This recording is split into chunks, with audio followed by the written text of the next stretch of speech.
პროკურატურის ერთ-ერთი მთავარი მოწმე ლევან ჯანგველაძის შეკვეთილი მკვლელობის საქმეზე 4 საათის განმავლობაში იკითხებოდა. კოკა მორგოშია უახლოესი გარემოცვის წევრი იყო ლევან ჯანგველაძის და შესაბამისად მას ჰქონდა ინფორმაცია იმასთან დაკავშირებით, თუ რა დავა შეიძლებოდა ჰქონოდა მას ოთარ ფარცხალაძესთან ან ამავე საქმეზე ბრალდებულ სხვა პირებთან.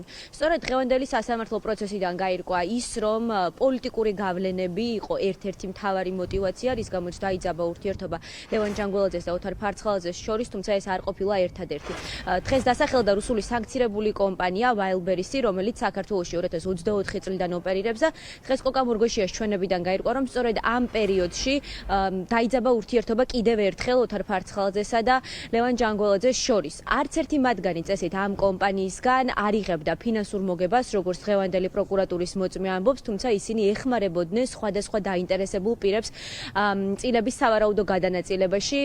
ამ დროისთვის Wildberries რუსული გიგანტი კომპანია საქართველოში ოპერირებს შეუფერხებლად, მიუხედავად იმისა, რომ სანქცირებულია ამ კომპანიასთან დაკავშირებით ჩაბათის ეთერს.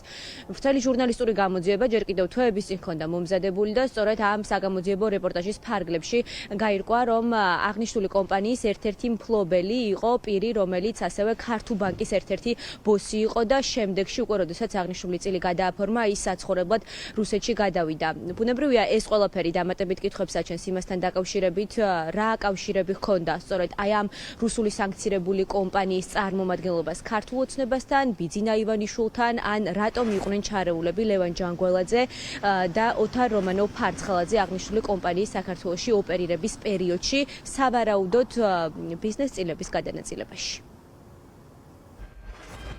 მერაბის თავისთავად წყობილია ქონდა ამის ლევანის პოლოსთან დაკავშირებით. ყველაფერი საუბარი ცხადია, თავისმარი, მაგრამ მერაბის მოსაზრება შეთან არ დავუხსნით. პრეზიდენტთან დაკავშირებით არაფერი არ ვლაპარაკია და საერთოდ მერაბი ამ საკითხთან დაკავშირებით დაუცხრავს და აკითხავს.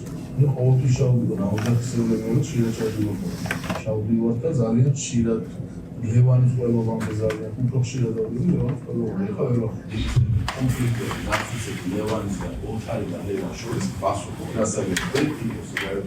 რუსული საკითხი მეორე Wildberries რომლებიც ასევე რუსული საკითხი შეადგინა და მისულავასთან მისი საკითხი მისულავა მოვიდა როგორც ახლობლის და არის ვიდა რომ ლევანის ეშუამდგომლო ოთარისთან, იმიტომ რომ დაჭერილი იყო ოჯახის წევრები. მინდა შენი პარტიული არ გამოვარ, იმიტომ რომ შენ წინ 50% სულ უძე ამის პარალელურად ელაპტიკო პროგრეს არ დაუჭირდა არ უნდა მასთან ერთად პარტიული უძრიტომი და მithumelis პოლიტიკური ავანტურული არაბეთში.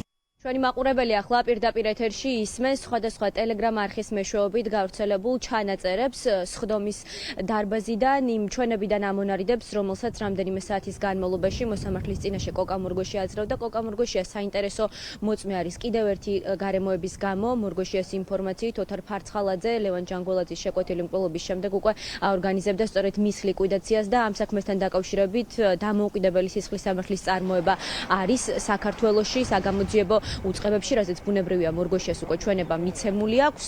დღევანდელ პროცესში ასევე გაირკვა ის, თუ რა პერიოდის შემდეგ დაიძაბა ურთიერთობა ფარცხალაძეს და კოკა მორგოშიას შორის. ეს იყო მაშინ, როდესაც ალტინფოს 50%-იანი წილის გადაფორმება, ყიდვა და ინვესტირება უნდოდა ოთარ რომანოვ ფარცხალაძეს. სწორედ ამ мотиваციით ის გაეცნო კოკა მორგოშიას თავიდანვე, რომ მათ ერთობლივი კამპანია ეწარმოებინათ, რადგან პოლიტიკური ხედვები გარკვეულ თანხვედრაში მოდიოდა მართი, მათ შორის საქართველო-რუსეთის ურთიერთობებს შორის. სწორედ აქედან დაახლოვდნენ ისინი, თუმცა ახლო ურთიერთობა, როგორც დღეს მორგოშია ამბობდა და მეგობრული მასთან არასდროს ჰქონია, ხშირად ხდებოდნენ ხოლმე, საუბრობდნენ აი ამ წილების და წილებთან დაკავშირებით, უკვე როდესაც საქმე შეეხო ალტინფოს გადაფორმებას, კოკა მორგოშიამ უთხრა ფარცხალაძეს უარი და აი ამ პერიოდიდან უკვე მათ შორის ურთიერთობა იძაბება.